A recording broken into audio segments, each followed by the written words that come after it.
অপ্রীতিকর ঘটনা ঘটে নাই, যেটা খুবই ভালো ছিল। আর আসলে দুই দলই জয়ী হয়েছে, কারণ বিএনসিসি একটা পেনাল্টি মিস করছে, সেই হিসাবে সমান সমান হয় আর কি। তো যাই হোক, ভালো ছিল, সব দিক দিয়ে ভালো ছিল।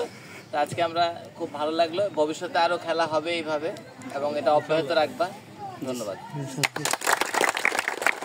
ধন্যবাদ স্যারকে। আমি এই পর্যায়ে বিএনসিসি টিমের অধিনায়ককে অনুরোধ করছি রানার্স আপের কাপটা নেওয়ার জন্য।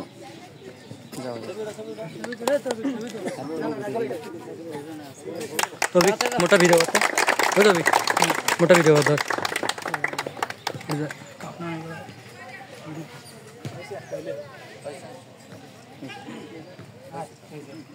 ধন্যবাদ বিএনসিসি অধিনায়ককে।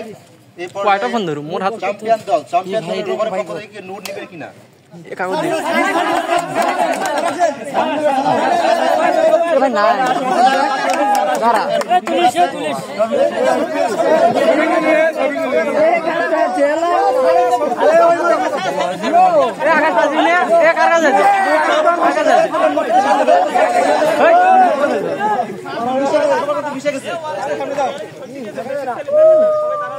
দেখাই যাচ্ছে উদয় পরে স্ক্রিনশট দেন ছবি তোলার সময়